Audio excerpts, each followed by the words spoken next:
Casi todo el mundo piensa que las leyes, bueno, que se hacen en el Parlamento. Lógico, ¿no?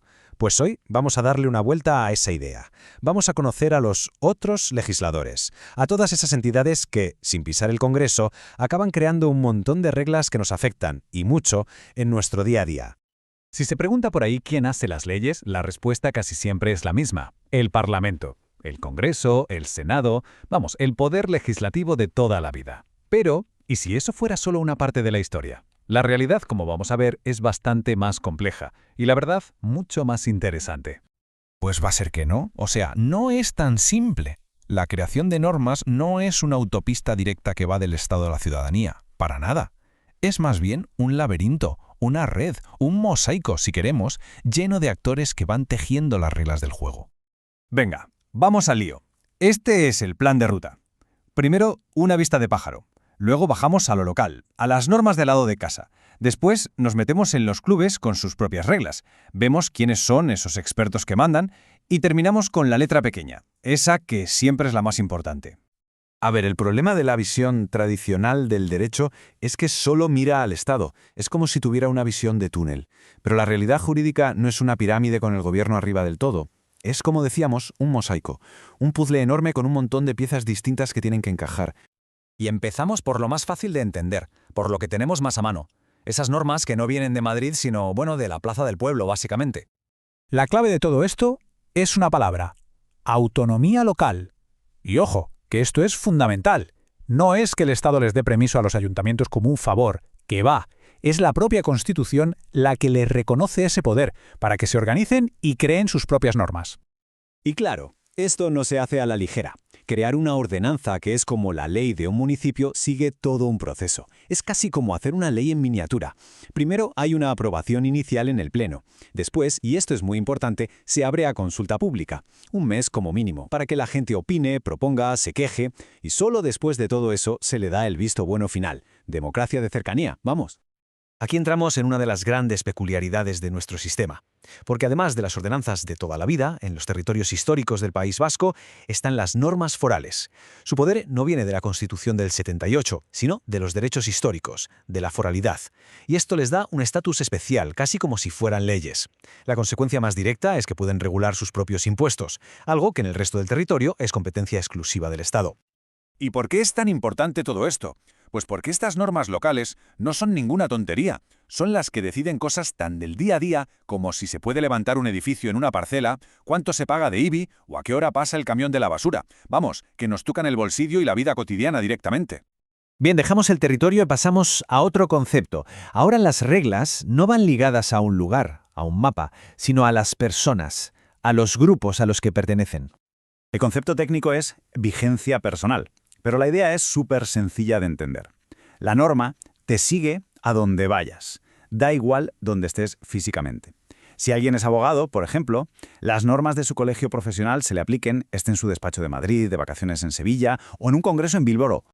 Y esto lo vemos por todas partes. Las universidades, por ejemplo, con sus estatutos, que son su constitución interna para alumnos y profes, los colegios profesionales, que marcan las reglas éticas de la profesión, o un ejemplo muy clásico, las comunidades de regantes, que se organizan para repartir un bien tan escaso y vital como es el agua.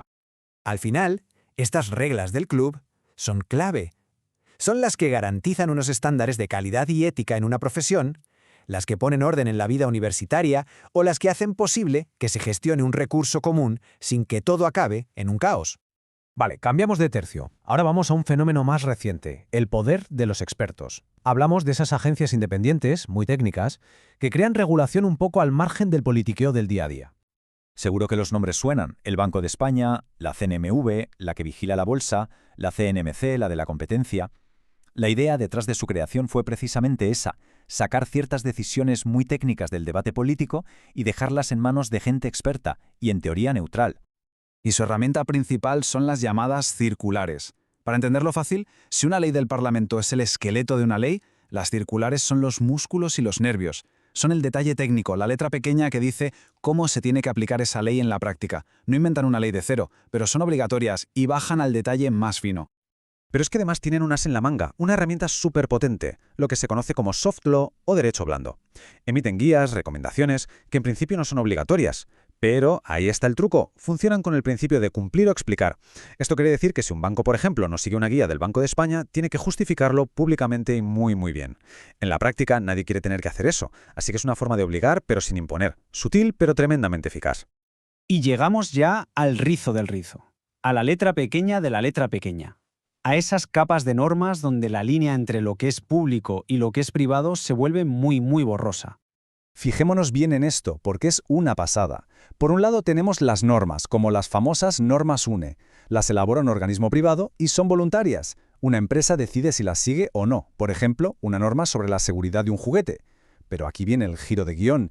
Llega la administración y publica un reglamento técnico que dice simplemente «Todos los juguetes deben cumplir la norma UNE 123». Y ¡zas! De repente esa norma, que era privada y voluntaria, se convierte en obligatoria por ley para todo el sector. Es un mecanismo muy listo para que el Estado se apoye en el conocimiento técnico privado. Y para terminar de alucinar, resulta que hasta los propios órganos del Estado, los que hacen las leyes y los que las juzgan, se hacen sus propias reglas internas. Pero ojo, no todas valen lo mismo. Los reglamentos del Congreso y del Senado, los que regulan su funcionamiento, tienen rango de ley. Son tan potentes como una ley, y solo el Constitucional puede meterles mano. En cambio, las normas de organización del Poder Judicial, por ejemplo, tienen un rango inferior, son reglamentos sin más, y el Supremo sí puede revisarlos. Es una jerarquía interna del poder muy reveladora.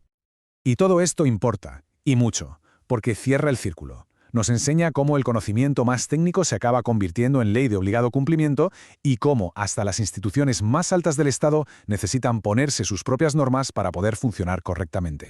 Con lo cual, volvemos al principio. Esa idea de la pirámide, con el Estado en la cúspide y ya está, pues no se sostiene. La realidad se parece mucho más a un mosaico, un puzzle complejo donde las leyes del Parlamento son una pieza muy grande, sí, pero están rodeadas de otras muchas. Las ordenanzas del ayuntamiento, los estatutos del colegio profesional, las circulares de un regulador.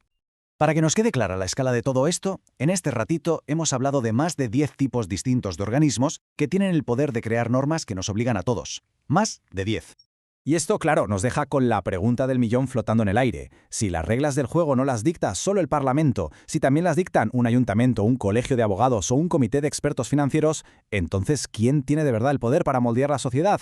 La respuesta, desde luego, es mucho más complicada de lo que pensábamos al empezar.